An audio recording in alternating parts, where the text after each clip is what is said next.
Yeah,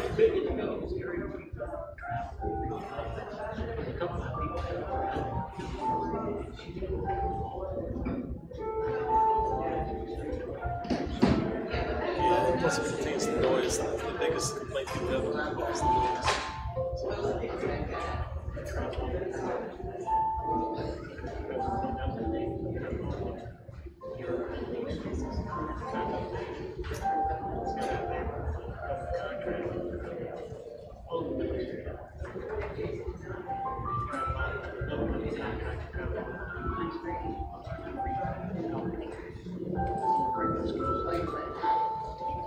Oh, so you're hoping to be on the school board? Yeah, okay. Good. November election. So that would make 50, I was going to say 56. Because it's 7 years after I graduated.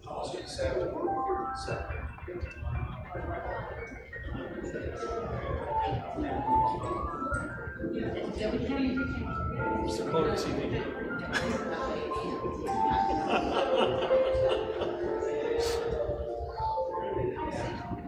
Yeah.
I'm sending it right now.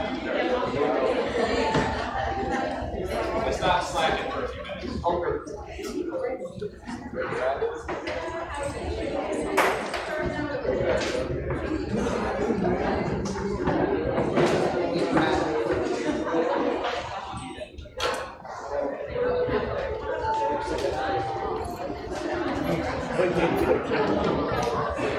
That's probably true.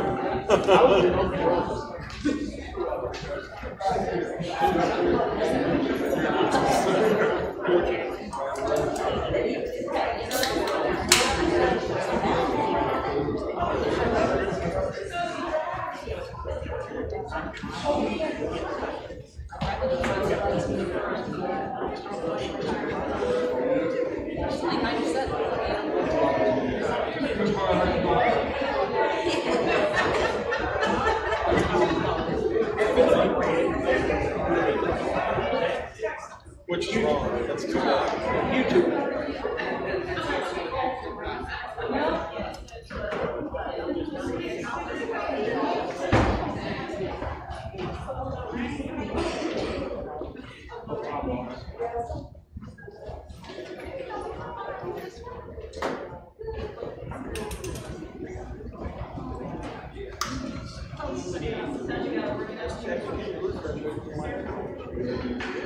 I'll forgive you first.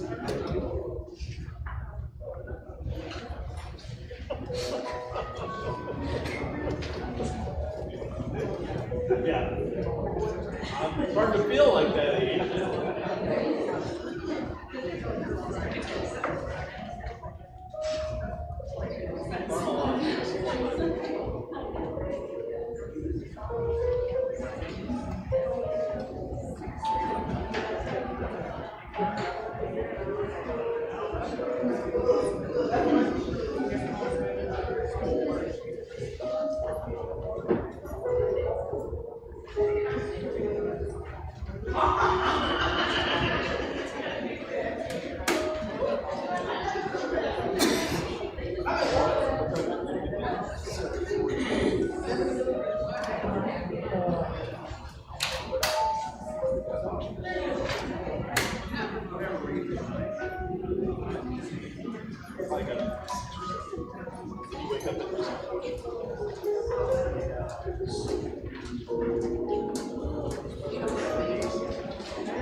So you got in the morning, spend the whole day on this one.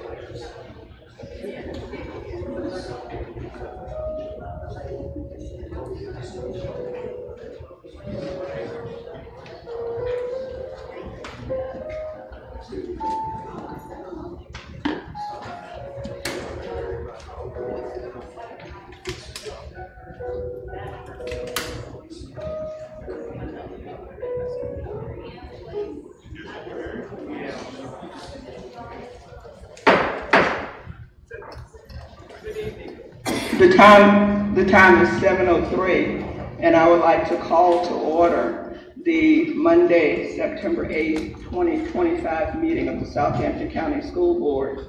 We have 8 of our 9 members present, so we do have a quorum. The agenda was included with our materials for tonight, and I would like to add one item to the agenda under closed session. So under closed session, I would like to add an item, school board clerk compensation. And that would be in closed session, and that would be item H in closed session, school board clerk compensation. Is there another school board member who would like to add an item to the agenda tonight?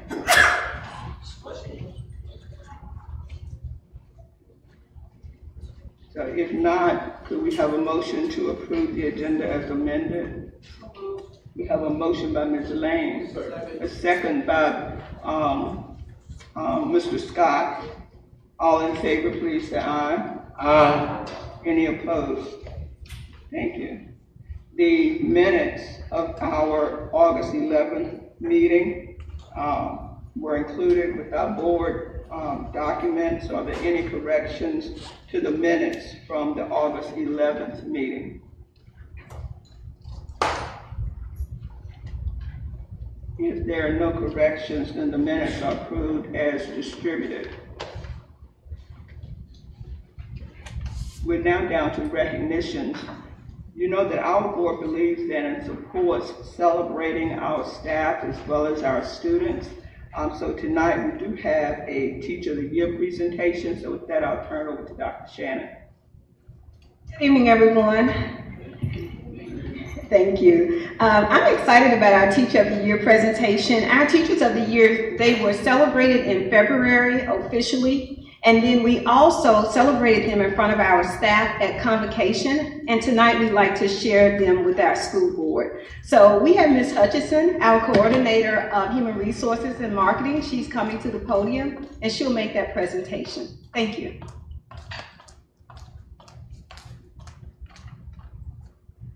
Good evening, Dr. Goodwin, Ms. Lane, board members, and all community members assembled. It is my pleasure to present to you the Teachers of the Year for the past school year.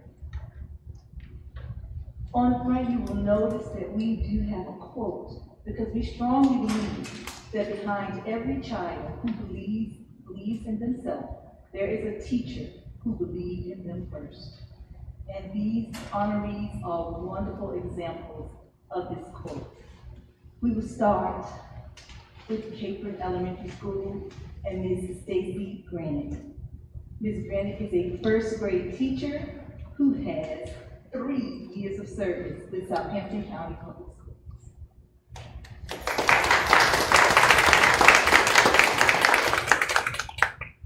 Celebrating with Meharin Elementary School, we have Ashley Van Dyke, who is a first grade teacher with 12 years of service with Southampton County Public Schools.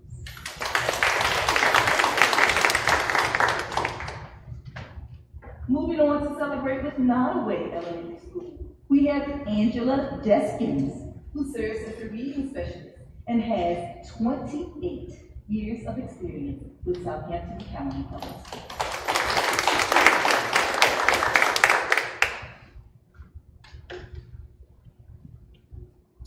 Our largest elementary school, we have Riverdale Elementary School. At Riverdale, we have Ms. Hillary Story, who is the reading specialist, serving Southampton County Public Schools with 23 years of service.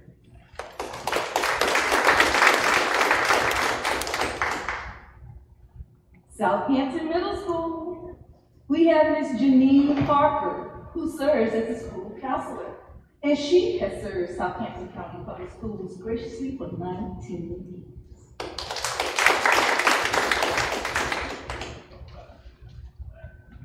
Not only does Southampton High School celebrate their Teacher of the Year at the building level, but we also celebrate her at the division level. So, if you would give a huge round of applause for Ms. Melissa Edwards, who is the teacher at Southampton High School, who is at Southampton High School and is a career and technical education manager and has served Southampton High School for 20 years.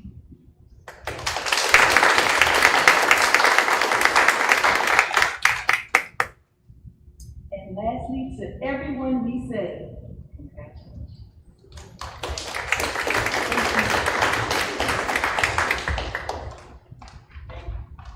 Thank you. We're now down to public comments. We're going to move into the public comment period of our meeting. Although Virginia law does not require us to hold a public comment period, the Southampton County School Board chooses to do so because we believe it's important for us to hear from our community members. We value the input that we receive from our community partners, and we recognize the importance of receiving such input. It's a time for us to listen to the views and concerns of individuals regarding Southampton County Public Schools. Therefore, please do not expect board members to comment or answer questions during the public comment period. We also ask people who want to speak to sign up in the lobby before the start of the meeting. That we ask that they adhere to a 3-minute time limit per speaker. Individuals cannot yield their time to another, so there's a 3-minute time limit per speaker. And ask that speakers address their comments to the board and not to the superintendent or other audience members. And we ask audience members to refrain from comments and demonstrations such as booing, hissing, and clapping. We had 2 people to sign up for comment period tonight, so I'll call them up, and the order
Item 5 on the agenda, matters from previous meetings. You remember, board members, last month we received the FOIA report, and we decided to not talk about it last month because we were just receiving it, and we decided we would table any discussion of the FOIA report until tonight.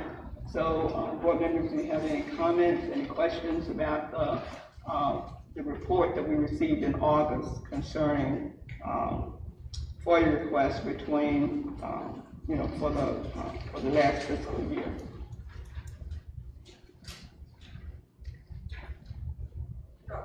Yes. It was self-explanatory about some of these things, but it seems like it was redundant. Okay.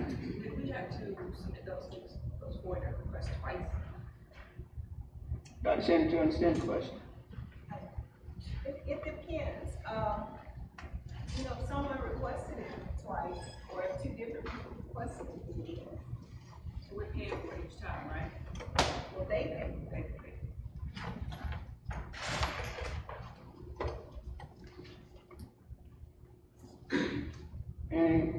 Any other comments or questions about that report that we received? But then we'll move on to the next item from last month's meeting. At the meeting last month, we had an MOU request. It was the MOU between the Southampton County Public Schools and the Southampton County Sheriff's Department. And we had some comments, and we asked to have that MOU sent back for some revisions. So Dr. Shannon, to give us an update. Sure. At this time, the MOU is still with the Sheriff's Department. Okay. So we can't take any action on it until we receive the updated MOU. So we're down to action items. The first action item is the financial report and payment of bills. Dr. Shannon?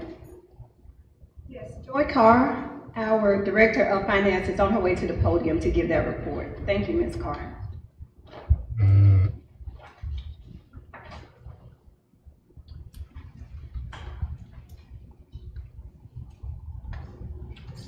Good evening, all present tonight. If I can bring your attention to the preliminary expenditure report for the month of August.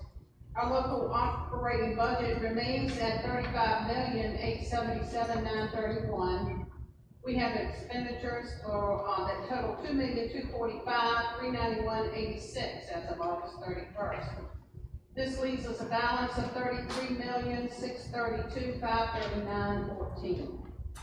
Please note that as of the date of this report, 6.26% has been expended from the operating budget.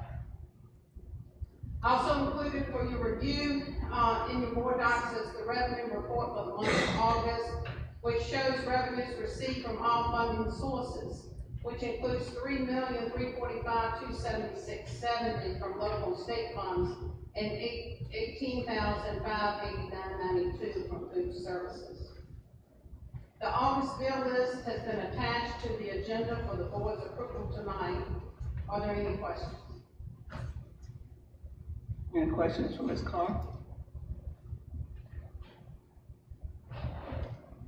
So we have a motion to approve the bill. Second. So we have a motion by Mr. Scott, I believe, and a second by Ms. Lane, that we pay the bills as presented. Any discussion on the motion? All in favor, please say aye. Aye. Any opposed? Thank you. Thank you. The next item is the use of facilities request. Dr. Shannon? Yes, we have a use of facilities request from Camp 25, and that organization is represented by Mr. Eric Benson and Charles Cooper. And they are requesting the use of Riverdale Elementary School for volleyball practices. The practices are scheduled from October the 26th through December the 18th. And then they'll also have games, and the last game is December the 21st. They actually have a calendar that is attached that shares with you everything that they are requesting for each week, or the dates for each week. So it is my recommendation that we allow this organization to utilize our facility. They do have the insurance attached, and the amount that they will pay, because they are a nonprofit organization, is $1,696.50. The total cost would have been $16,965. Any questions for Dr. Shannon? I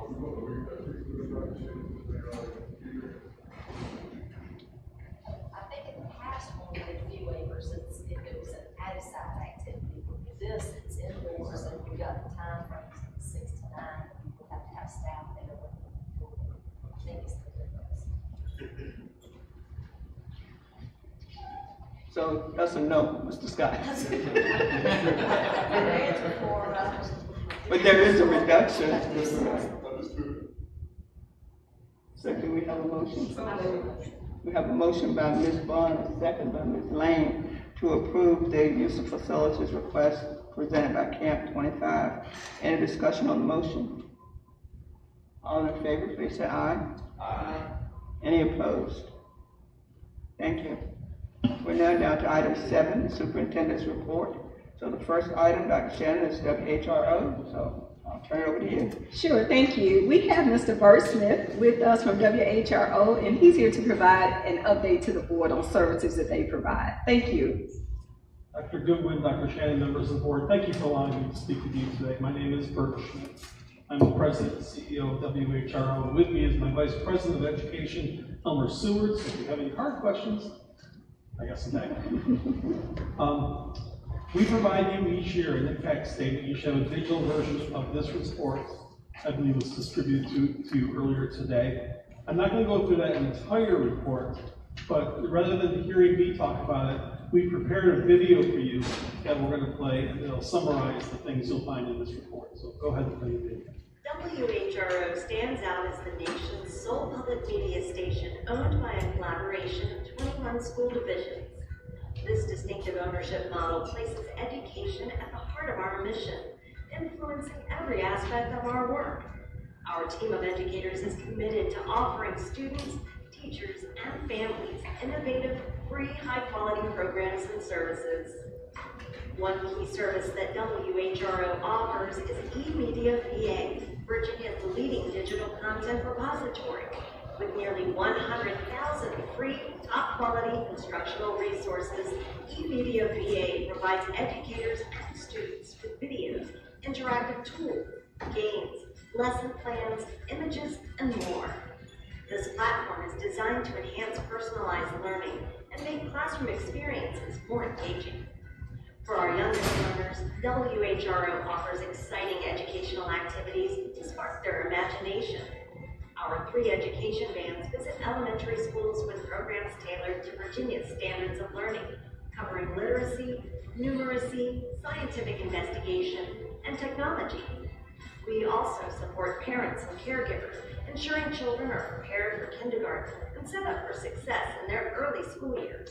For secondary educators, WHRO provides a catalog of 29 award-winning, customizable online courses and digital resources. These media-rich, SOL-aligned courses are designed to integrate seamlessly with various learning management systems. They offer flexibility for face-to-face, flipped, blended, and fully online teaching environments, enriching lessons with engaging content. At WHRO, we celebrate students' achievements through competitions that showcase their talents.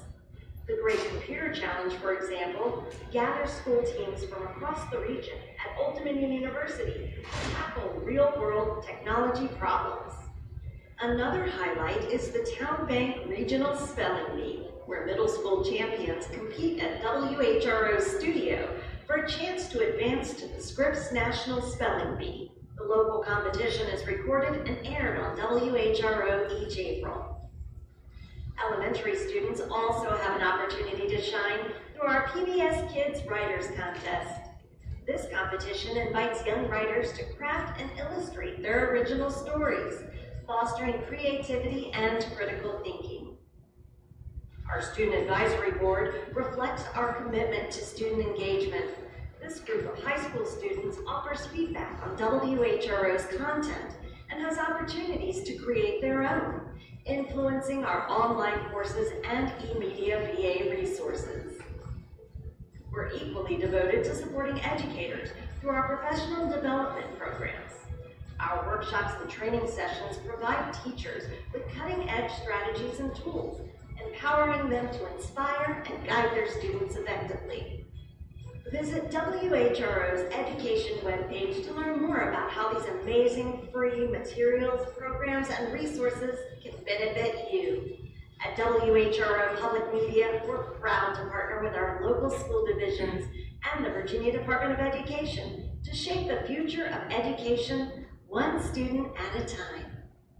As one of the 21 school divisions that own the license of WHRO, you have access to all these services, and I should mention, all of those services were requested by school divisions to provide, doing things one time to save taxpayers money, and at the same time to allow you to have all the services regardless of the child's zip code. We think that's important.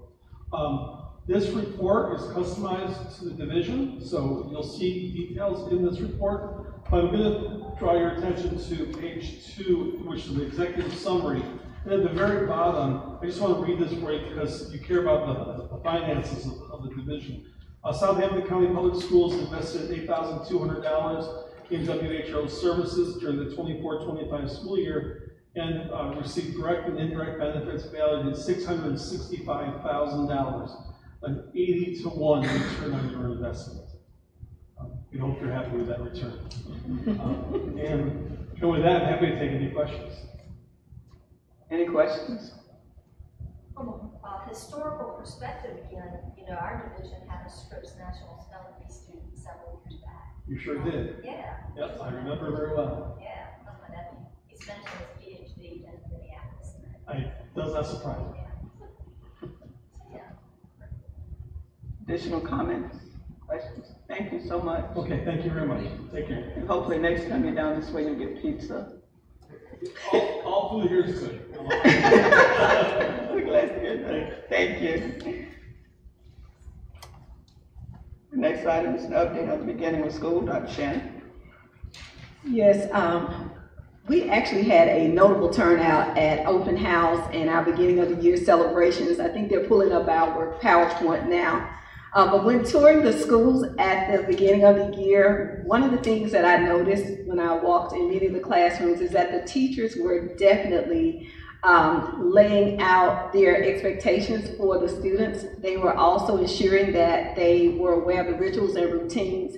And they were spending quite a bit of time on just procedures, making sure that students knew upfront what the expectations were. We even had some teachers who were providing instruction the very first day, and of course others the few days thereafter. So I'm really proud of what I have seen in the classrooms thus far. I am excited about the year that we have ahead. And again, we have a presentation and our principals will come forth and talk to you about specifically what happened at their schools.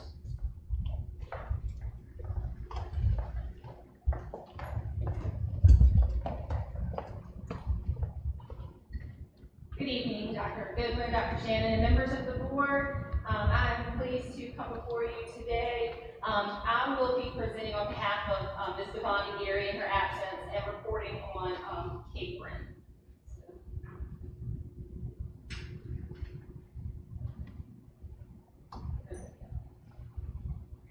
So at Capron, their enrollment numbers look like this. They have one pre-K classroom with 13 students, one kindergarten classroom with 26 students, two first grade classrooms with 26 students, second grade, one classroom, 23 students, third grade, two classrooms, 29 students, fourth grade, two classrooms, 34 students, and fifth grade, two classrooms with 21 students, having a total number of 11 classrooms with 172 students enrolled.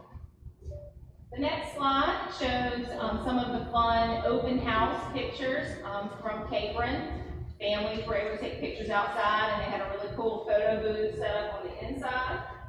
And then the next slide will show some pictures from the first day of school. Ms. Geary included some pictures from school and some pictures from home that parents had shared with her. And then in the last slide, there are some more staff and class pictures highlighting the first week of school. All right, moving on to my school. I'm proud to say at Maharon we had a great first week. My first slide highlights our open house. We did welcome 159 of our families, which gave us about 80% attendance, which is really good for a time frame on a Thursday from 3 to 6.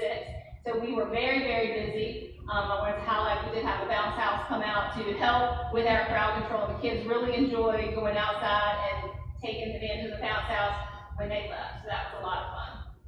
In the next slide, it shows some highlights from our first week of school. Just notably, we did our annual community prayer battle poll on Tuesday morning where we had local community partners come in with us.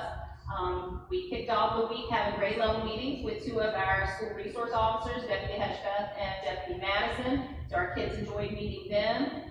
We had some placement testing starting off the first day of school, so we'll be able to guide our instruction very carefully.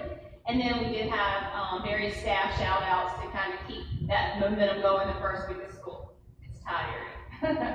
And then this last slide actually shows some more pictures of the first day. The top left, you see we have a pre-K, and that's what she felt about her first day of school, which I thought kind of captured the fun there. And then my last slide goes over my enrollment as of today. I have in pre-K 17 total students, and that's just in 1 homeroom. 31 kindergarten students divided among 2 homerooms. First grade has 31 divided among 2 homerooms. Second grade has 39 students, that is my largest class, divided among 2 homerooms. Third grade has 32, 2 homerooms. Fourth grade has 32, 2 homerooms. And fifth grade has 33 and 2 homerooms. So my total enrollment is 215, but we do have 5 additional students who are enrolled in the CSEP classroom that's housed in my building. And this is comparable to last year's enrollment. And we have steadily enrolled a student at least 1 per day since the beginning of school. So I do anticipate that to continue to rise.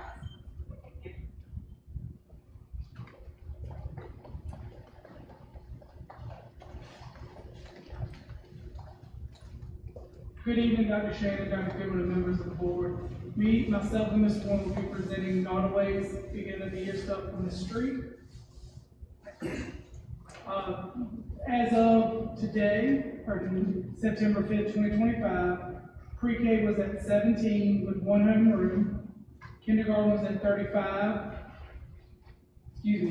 27 with 2 homerooms. First grade was at 37 with 2 homerooms. Second grade was at 45 with 2 homerooms. They also have 3 CSEP students that are included in that number of total enrollment.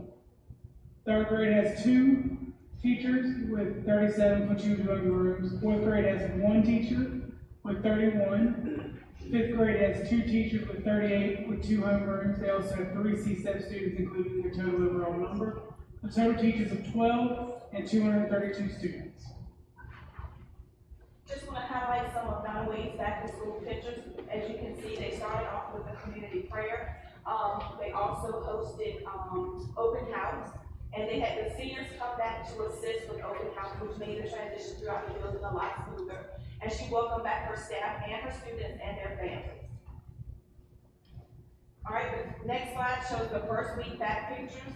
She told me that they took a lot of fun pictures on the first day of school. They did High Five Fridays. They had their first Spirit Day on Friday, which was sports day, where the students could wear their favorite jerseys. They celebrated birthdays, and they also had a grade level meeting with the sheriff's office to talk about the rules and expectations for the 25-26 school year.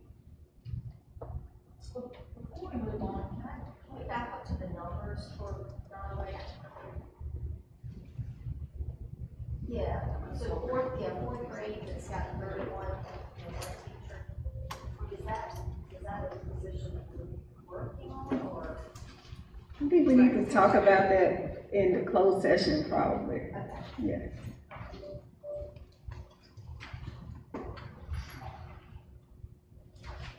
Now we'll be presenting Riverdale Elementary's numbers and the beginning of the school year, home of the Cardinals. So our beginning of the number year numbers as of today, we have 3 pre-kindergarten classes with a total of 54 students. We have 4 kindergarten classes with a total of 98 students. We have 4 first grade classes with a total of 84 students. 4 second grade classes with a total of 86 students. 4 third grade classes with a total of 76 students. 4th grade, we have 4 homerooms with a total of 87 students. 5th grade, we have 4 classrooms with a total of 74 students. We also have 2 early childhood special education classes, with a combined total of 22 students, and 2 life skills classrooms with total students of 24. So it's a total of 31 classrooms and 605 students. All right, we'd like to share what happened the first week of school and to welcome back our staff. As you can see at the top, you see 2 of our staff members. We started with the staff breakfast and also something to kind of like break the ice at the beginning of the school year. So our staff members were allowed to make little hats to show their personality. The top middle picture is from open house. You can see some of the staff had a great time taking pictures and just fellowshipping together. The middle picture is our full staff from Riverdale. The bottom picture is from open house as well. We set up different tables in the cafeteria to make it easy. It was different stations, so like with a car care table, car tags, just so that parents could make the transition throughout open house. Here's some more open house pictures. We would like to say thank you to Ms. Lane for gracing her presence at Riverdale doing open house. As you can see, we had a great turnout from the middle bottom picture, and just a few, we did share a few pictures of our students.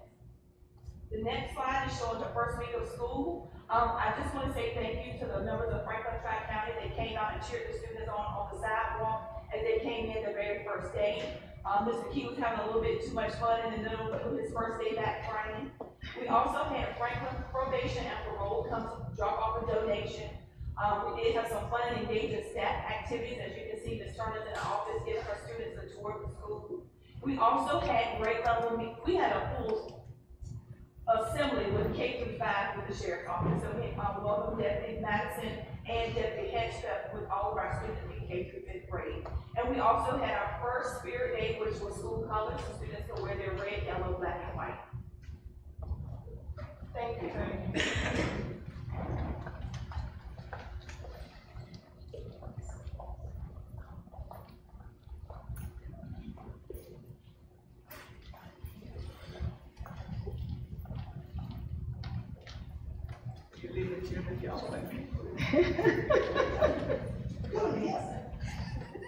Good evening, members of the board. Dr. Goodwin, Dr. Shannon, how y'all doing this evening? So we're going to talk a little bit about our first week of school at Southampton Middle School. We're always excited to talk about the middle school. All right, just click on doing my own slideshow. It's all right. All right, enrollment. So our enrollment is currently at, today we have 497 students at Southampton Middle School. In 6th grade, we have 177 students enrolled. In 7th grade, we have 181 students enrolled. And in 8th grade, we have 139 students enrolled. On the first day of school, we had a photo booth set up in the front of the building. So when students came in, they were able to take pictures with their friends and celebrate and show their excitement of being back in middle school for another year.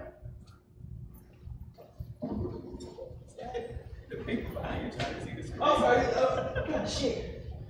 So as we set the expectation for the classes of 2030, 31, and 32, we're beginning with the end in mind, not just looking at preparing for the end of this school year. So we continue to talk to them about making sure they're ready for the high school. And so we're leading with pride. And so as we're leading with pride, so we have decided this year that we have gone with universal expectation throughout the whole building. And so we're using the acronym of PRIDE. We're asking our scholars to be prepared, arrive on time for class, and have their supplies and be ready. We're asking them to be respectful, and we share with them that respect is a two-way street, that as adults we're going to respect them in the building, and we expect respect from them and for them to respect their peers. We're asking them to demonstrate integrity, to be honest about whether they completed their assignment or not, making sure that as we begin, we're starting with our intervention and making sure that they know where they are and where we want them to go by the end of the school year, and to be determined that that it's a no-risk learning zone. So we expect for them to put forth their best effort, to strive for excellence at all the time. And the way they're going to do that, all scholars are going to be engaged, teachers are going to be engaged. And as Dr. Shannon stated, we set the stage on day one, share with them the expectation. Each grade level principal met with their classes on Tuesday or Wednesday of last week to share the expectation. And the scholars have been engaged so far. few more highlights from this week.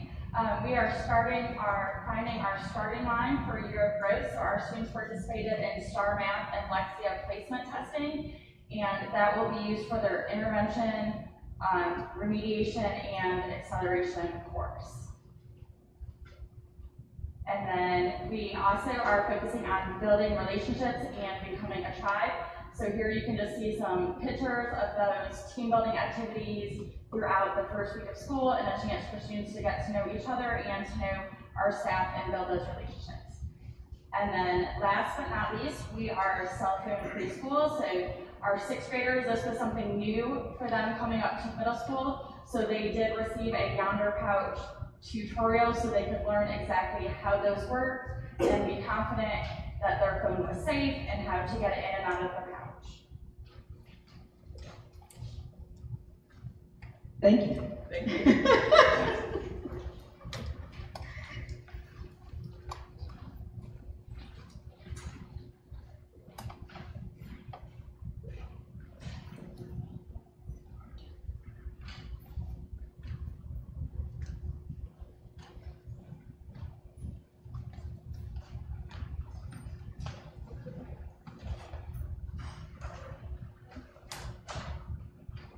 Good evening, Dr. Goodwin, Dr. Shannon, board members, parents, parent partners, and all the folks that are here tonight. I'm Jafar Baraka, proud principal of Southampton High School. And I wanted to share that we had a very good start to the school year. And our school year actually started with the week before school, where we had 3 successful nights of supporting students and families. Our first night was a pretty smooth night. We had senior night and open house. And this was held on August 20th. I'm already making school year fast. August 20th, we had our senior night open house where we celebrated the return of the 2026 senior class. So our seniors learned the basic expectations of their senior year. Students and parents were able to meet with guidance, folks from Kent Community College, and the seniors received a welcome back from the teachers, admins, and staff at Southampton High School. Our theme for senior night was the final lap. Here we go. Our final lap, which basically means for us is that our seniors are engaged in the final lap of their high school career. And so it was evidenced by us inviting a community member who actually had a race car, and we had it outside of the school. I thought it was pretty cool. I asked to drive it, but they wouldn't let me. We also had our parents and our family going through our bridge of balloons, where our folks were welcomed into Southampton High School. And the final lap basically means race to 2026 and completing that lap in 2026. So we had over 100 seniors attend. Senior schedules were given out. Parents and students received information and resources of several that we had set up with several informational tables.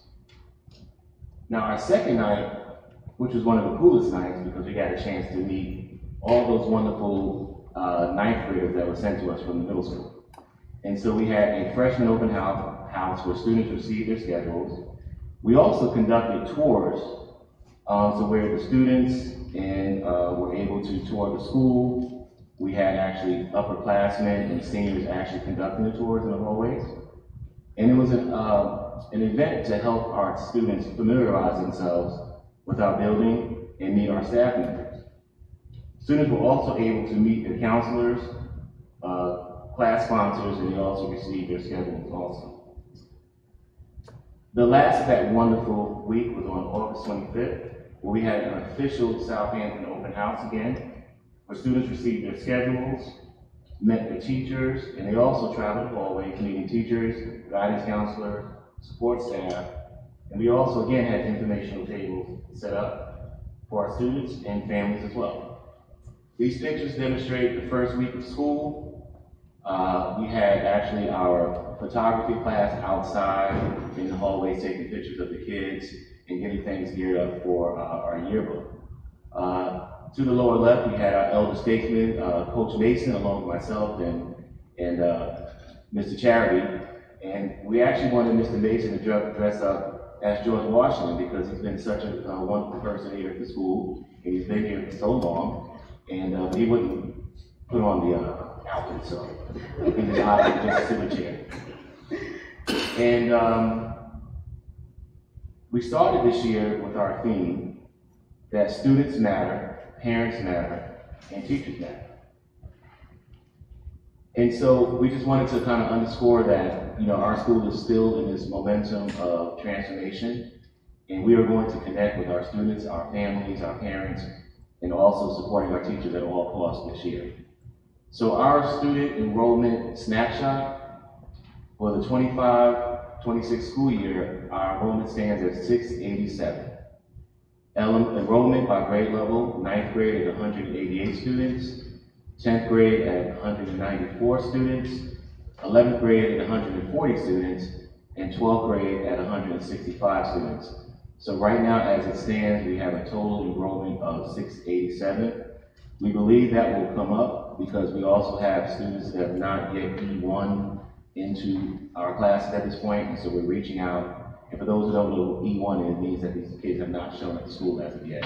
So we're reaching out to them to make sure they get back to us so we can get those numbers raised. And that's my presentation.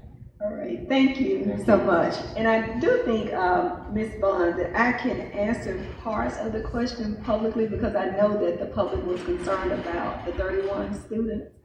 So I would like to try to think about how I could answer it. So the first thing that we're doing is we're waiting for the 10-day report. So we monitor the enrollment for the first 10 days of school to try to see who is transferring out and how many students are enrolling. We want to make sure that everyone shows up who has enrolled. So we haven't made it to the 10 days yet, but as of today, we still have the 31, and those 31 did show up the very first day at Nottoway.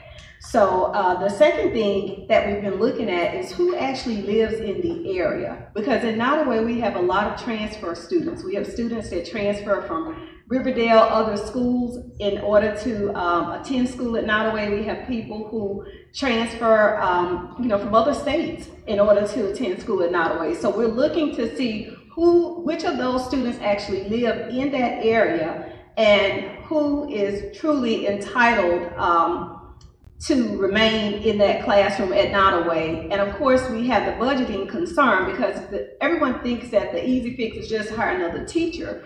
But with the budgeting concerns, remember we had to cut the budget, significantly. We ended up cutting it by 15 additional teachers.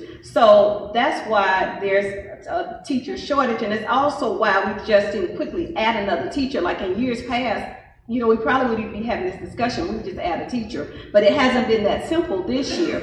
So one of the other things that we are looking at is potentially hiring a full-time teacher's aide. That's if we keep all 31 of the students in that classroom.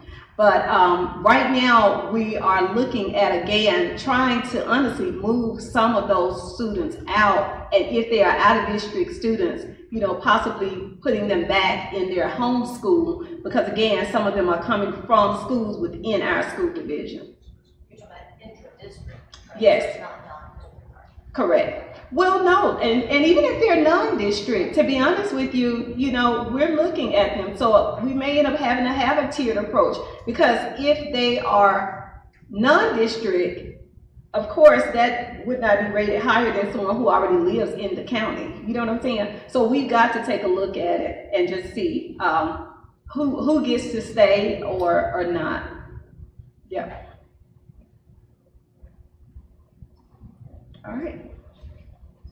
So then we're down to instructional report. You want to continue, Chair? All right, thank you. Ms. Gillette, our Director of Curriculum Instruction, she's on her way to the podium with the instructional report. She'll talk about our new teacher orientation, professional development, convocation, and of course, our Virginia literacy updates.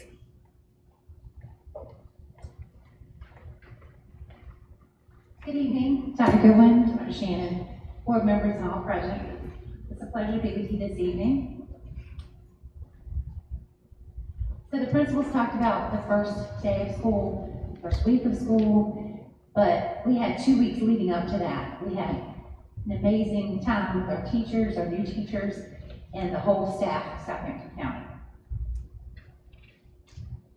So you can see a picture of all of our new teachers here. So on August 18th and 19th, we welcomed our new teachers here in the Commons.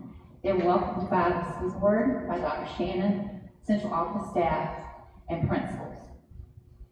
They received professional development, including classroom management and de-escalation strategies, understanding special education, time management, technology, Navigate 360, and the crisis manual, the Virginia Literacy Act, of course, and the devices were handed out to teachers by our tech team.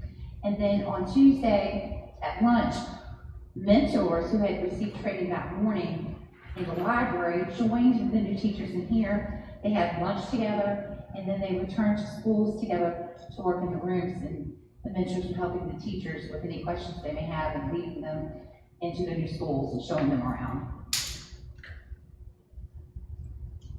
And this is just a few pictures of our new teachers again.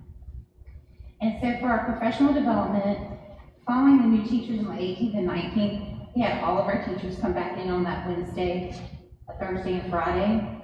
On day 1 and 2, we had mandatory sessions for all teachers and administration, and they're going to be listed on the next slide. We provided lunch for everyone from Chick-fil-A and Panera Bread on Wednesday and Thursday, and then they had lunch on their own on Friday. On day 3, they had into teams with their grade level and content areas. They reviewed their pacing guides for the year. The building and level administrators had them in the morning before they broke into their grade level and content areas. And they also had the special ed department have their own meeting all day that day.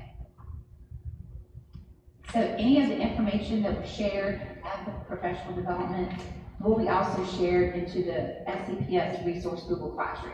So every teacher has access to this resource Google Classroom that'll have listed all of the information for professional development for our online materials that we have and products that we have.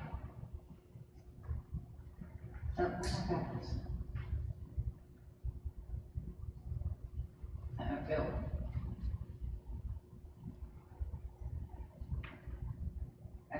I'm not going to read all of these, but you can see the wealth of information that we shared with teachers. It included online supplemental materials that we had for the teachers, including the STAR test, quizzes, IXL, study outlines, all of those things that they use to make sure everybody understands how to use the program, how to log in, how to use it for student success and find where students are. We also had, exact path math training. Also with our new math series, we had KIDM and math space training. And we have collaborative teaching for special ed in the high school. Did a session on that. We also did VALS training with the VLA. And we had active shooter training thanks to the Southampton Sheriff's Department came out and did an amazing job with our teachers and staff. These are just some of the things that we went over for the state mandated VLA. We shared, of course, our new literacy vision and our plan that's posted on our website. Also the kickoff information that was going to be at the middle school that occurred on their open house night. We looked at VAL certification and also looked at the calendar for adjustments and any assessments. And we looked at the 2024 English standards and the grading, and that goes for K through 5 with the 95% program. These are some pictures from the PD. And then convocation. We're so excited on Monday, August 25th, in the auditorium. Our theme this year is Igniting Minds and Illuminating Futures, and you can see everybody was illuminated in the convocation area. All of our teachers had shirts that would glow with the black light, and our principals really did it up. They had streamers and we had necklaces, everything to do with showing your glow. And so with the lights on, as soon as the lights went out, Bill picked some music and so everybody could dance to the music and celebrate all of us being a staff together and starting our new year. For the convocation, we had Melissa Edwards presiding. We were welcomed by Dr. Shannon. We also had the Pledge of Allegiance with our Scout Troop 17 from Franklin and our Girl Scout Troop 5073 from Boykins. The national anthem was performed by our band. We also had cheerleaders present. We had our greetings from Ms. Oris Lane, and our keynote speaker was Mr. Todd Nisloni, and he talked about motivation and really gave us a spark to start. He is the author of Kids Deserve It, and also his new book, which we didn't even know this when we picked our theme, but his new book is Sparks Dark, which goes with our Illuminating Futures. So we had recognitions of Teacher of the Year. We recognized new administrators and new teachers, staff, and we also handed out service pins. Our closing remarks were given by Dr. Shannon. And these are just some of our pictures of our staff coming back together again. Everyone was smiling, excited for a new year.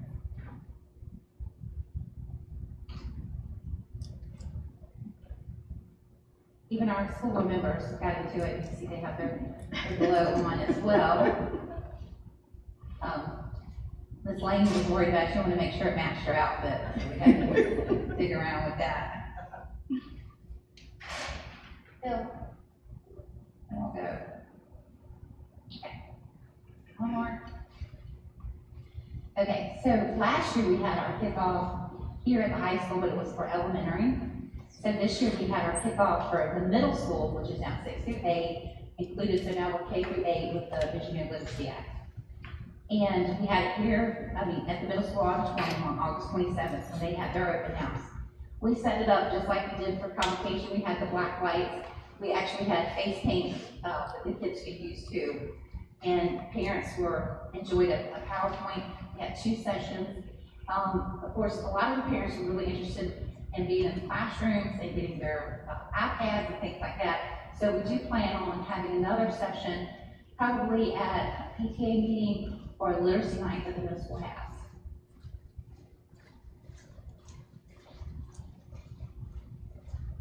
Okay, so all middle school students that required intervention have been enrolled in an intervention block. That is required by the state of Virginia. The interventionists were trained on Lexia with the reading. The Power Up platform, they'll use Lexia Power Up for the interventional program. Is outlined in the division literacy plan. So in addition to the intervention blocks, our reading specialist at the middle school, Ms. Laura Hatch, she will pull small groups for intervention using the Power Up intervention program too that provides lessons.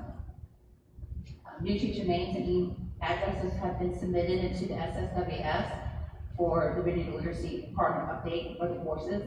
And currently we have 87 of our 89 teachers that have completed their VLP course campus. So that's great. That being okay, and this is just, I'm going to read all this, but this is just a little bit of information about what they had at the SMS kickoff that we shared. I might come backwards or forward, Bill. Oh my goodness, I'm going backwards. Just playing with me now. Okay, there it is. That was the kickoff. Okay, one more. Keep going. Okay, this is the last one, and that shows what I was talking about, sharing the information. So I know that was a lot at once, but I'm glad I got to share the information and share the pictures with you to show how much involvement our staff had and how much we appreciate the presenters for professional development and our staff for being here for our students.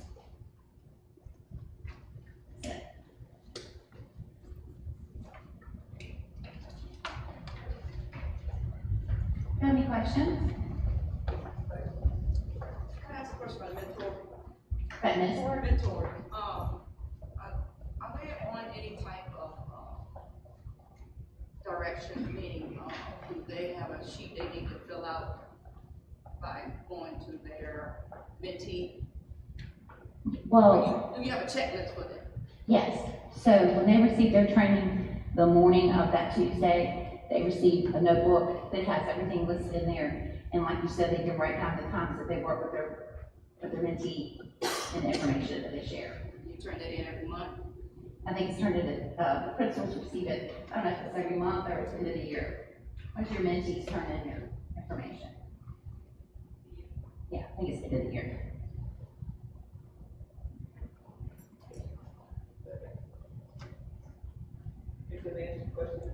Yes, ma'am. Thank you. So they turn into the principals at mid-years, that's what I'm saying? At the end of the year. End of the year. But who keeps a check on those? That they are actually servicing their mentee? Well, I refer to Ms. Hutchinson because she does the new teacher, professional development with them. So she checks in with them and checks in with the mentors. And of course, Ms. Lorraine Green is the one who trains the mentors. So she keeps up with the progress of that too. I think what Ms. Lane is getting to is that we need to know, and I forgive me if I'm saying it wrong, I think that what you're saying, what you're asking is there a way that mentors have to be held more accountable? Because if they don't turn in until the end of the year, then it's too late to go back to make any corrections. However, if they turn in every 9 weeks, you would know whether or not it's ongoing, so. Okay, that sounds good. We can do it monthly or every 9 weeks, whichever you prefer. And who would they turn into every 9 weeks? Well, I believe they turn into the principals and in turn it will return to Ms. Hutchinson. Would that work? Yes. Would that work, Well, Dr. Shannon? Okay. So instead of waiting till the end of the year, there would be like a 9-week check, so. Okay, 9 weeks sounds good. Would that work with me? Yes, ma'am. Thank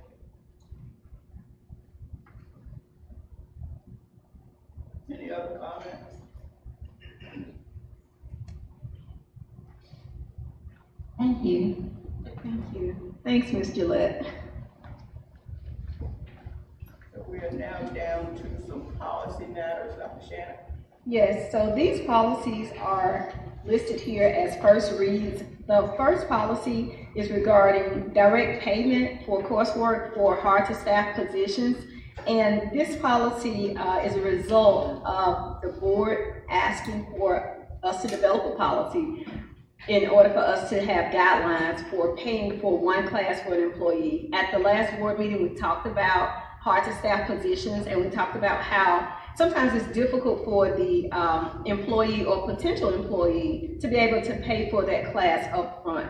And so one of the board members, I think, asked if it were okay for us to pay for it up front, and the board decided that they needed a policy. So we have drafted this policy. Actually, Ms. Hutchinson drafted it, and she ran it by the attorneys, and the attorneys are okay with what, you know, is within the policy, and so we have it for you all as a first read. Essentially, it just states that, you know, the policy is for a hard-to-staff position. The hard-to-staff position is to be determined by the Virginia Department of Education or the Human Resources Director in conjunction with the Superintendent of Education. And we're asking that they get permission from HR before they enroll in the class. And then once they get permission to enroll in the class, that they'll give us an invoice. Once we receive the invoice, we will make the payment, and that's if funds are available. And then once we make that payment, the payment is made directly to the school, and we only pay for tuition. We don't pay for any books, any fees, none of that, travel, none of that. And then afterwards, they have a 1-year commitment with Southampton County, and should for some reason they decide they are going to no longer be with us, that you know, it would be prorated and they would end up having to pay us back. The policy specifically states that, you know, as an example, if they are only here 50% of the time, then they will pay us back 50% of the money for the class. And we are requesting documentation of satisfactory completion of the class within 30 days. And we talk a little bit about repayment and reimbursement, and the fact that we do not discriminate. And then you have a form that is attached to that particular policy. All right, go to the next. Okay. Any questions or comments? Because I think, Dr. Tindall, you had, this might have been your suggestion last month. Any comments?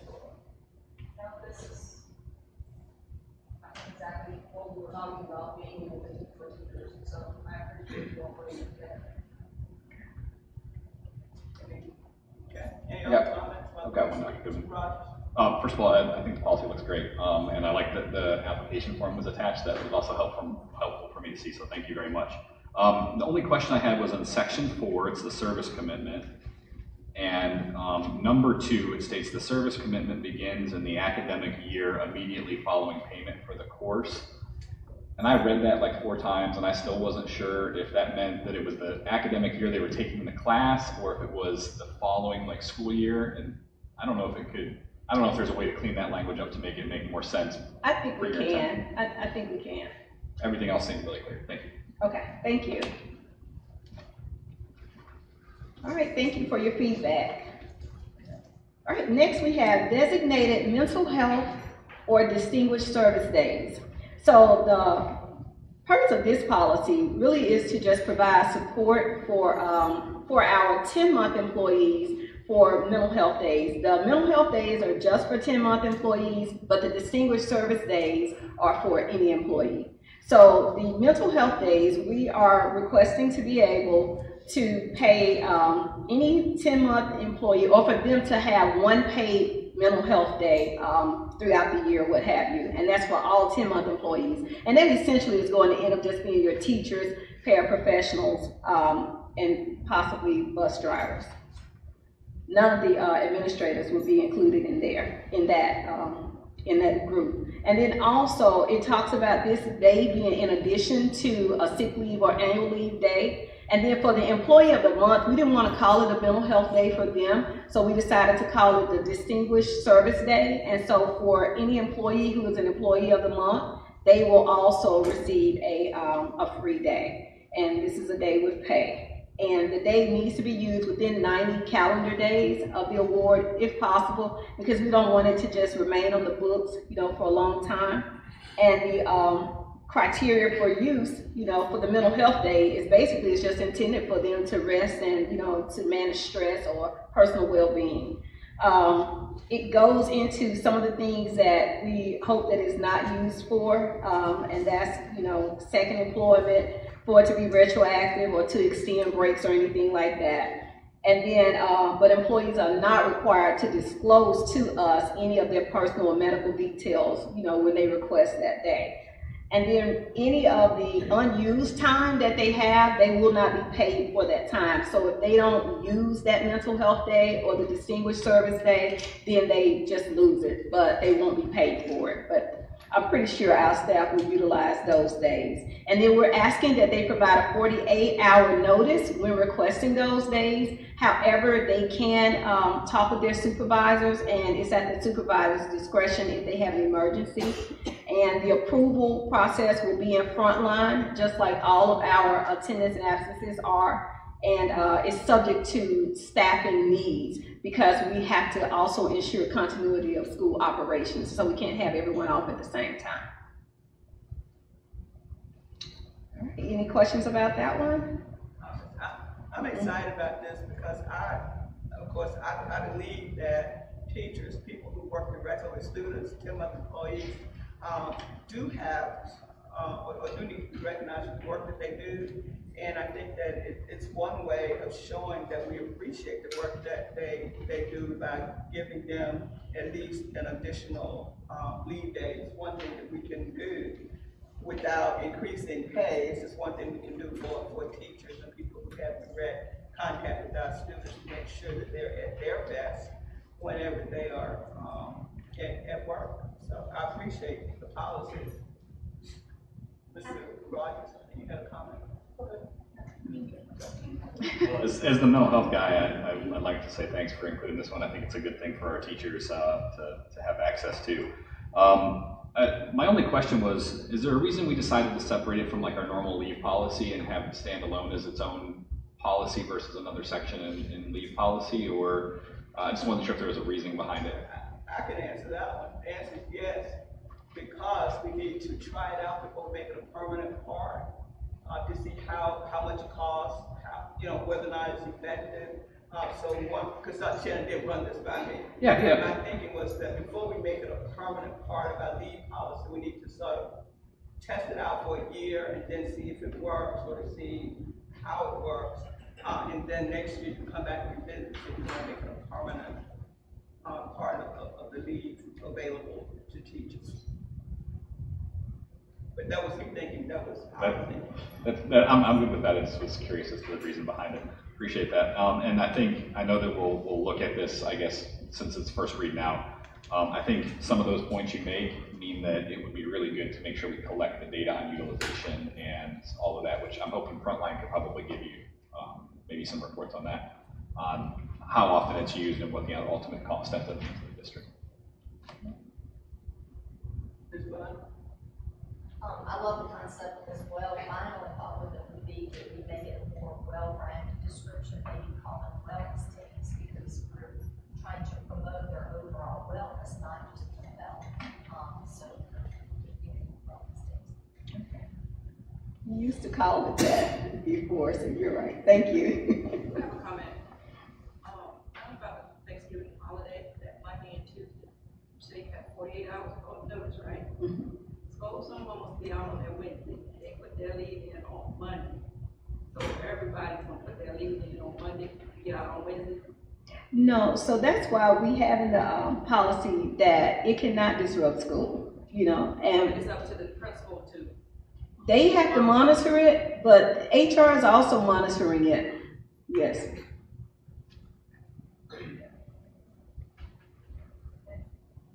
Yeah, it can't be used to extend a long. Mm-hmm. No, it cannot. Yeah. Other comments?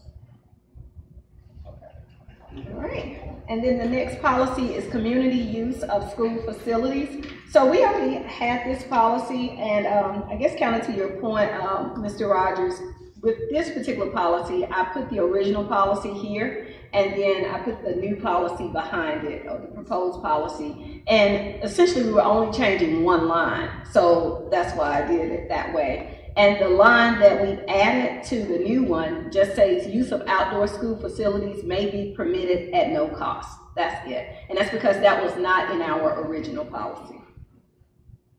And that came about because of the Down the Middle Foundation. They wanted to utilize our baseball field for baseball and softball practices at Riverdale. And we had a discussion about that at the last meeting, and you all tasked me with talking to our attorney. The attorney sent me to the insurance company, and once I talked with the attorney and the insurance company, they both essentially said that they didn't see a problem with it, and so after they didn't see a problem with it, we went ahead and put it in the policy.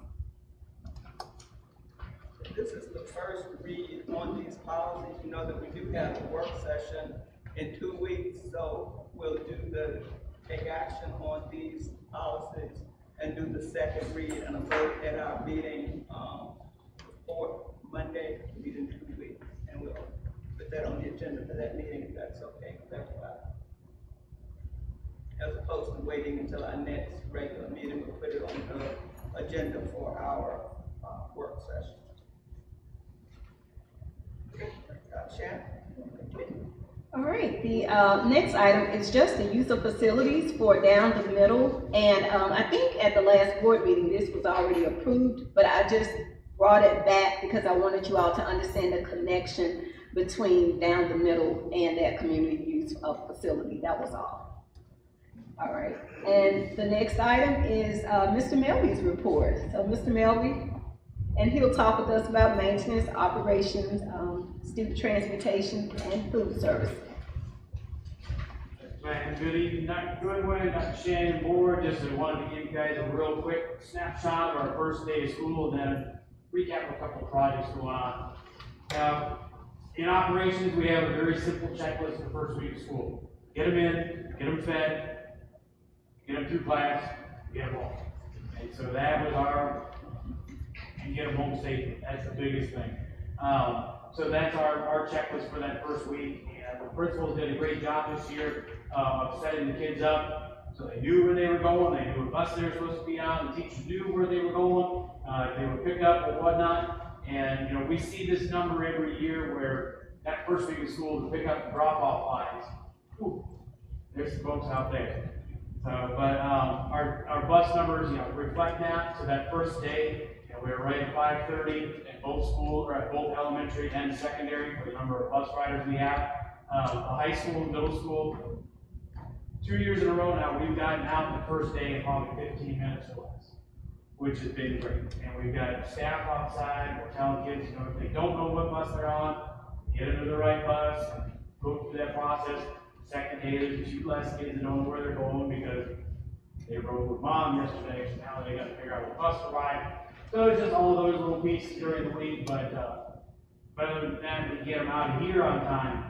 That minimizes the disruption at the elementary schools and getting them home on time. We did have, got a little messed up. The breakfast was 668, and the lunches was 1,078. Those were all the first day of what was served. And Mr. Ruffin and his staff, they've been doing a great job. The menu is much improved over the last couple of years, so that was great to see those changes made. And I do have another senior this year. I'm still not sure how I feel about this stuff. So, yeah, she had a great first day. I got to see her at her class, and it was really great. All right, project updates, maybe. Okay. All right, our student health and uplifting building out back here has been ordered like was reported last month. I spoke with the project manager this past week. He doesn't have an updated arrival time for the building or a date where they're going to start moving dirt yet. But we're getting there as they line their things up to get the permits, and we're on pace. Our modular units, I did update this language earlier because I didn't like the way that it sounded. But Bill had already gotten everything straight for tonight, so that's on me. But weather had led to some delays with the installation of the plumbing piece, and so we were back up on the skirting and the ramps, and the installation started Friday. They were out there Friday and Saturday. I thought they'd be done, but they did not finish. They have one section left on one module to get that done, and we still need a final inspection on those units. Also, beginning of the end of the week before, met with the architect and engineer from Trimco about the windows at the middle school, and actually they're the exact same windows as Caper. One thing I did learn this summer is that those windows at the middle school in Caper, they went all the way up where the white paneling is across the front of the school. There's actually window panes behind them. So there were 12 panes of window at each spot. So during one of the renovations is when they put the drop ceiling in to put the air conditioning and the heating system in, and you can see the drop ceiling from the outside, so they covered them with a panel. So what happened is that panel was not sealed, and the water would come down the brick, go behind that panel, and that's where we were having issues. 20, 30 years later, they start to develop, and that's where we were having those issues. Now, they presented an idea of a project scope, but they have a couple of lists of lines that were options, and I said, these aren't optional things. These are necessities that need to happen. So rewrite the scope so that it is in one big project. And yeah, so it was a good chunk of money, but we'll get to that once we get it finalized from the architect. All right, any questions? Any questions from the community or Dr. Shannon? I do want to take a moment to shout out Riverdale and their staff. I'm pretty sure all the schools do a great job of keeping the kids in and out of the drop-off line, but I know Riverdale staff does a great job of jumping out and making sure. Sometimes I even want to be chasing somebody else, and I have to drop them off so I can get it work, but they do a good job of getting them in and out, so shout out to them. That campus has had probably some of the biggest challenges of traffic over the years. It's crazy. Trying to figure that thing out. We made an adjustment at Capron last week to help get cars through. So yeah, every school does a great job, and they get to know their parents, and they see who's coming in, and they're able to greet those kids every day, by name when they get out the car, and give them that high five, fist bump, or whatever it is, and in the door they go. It's off to a good start. Great, thank you, Mr. Mill, we appreciate it.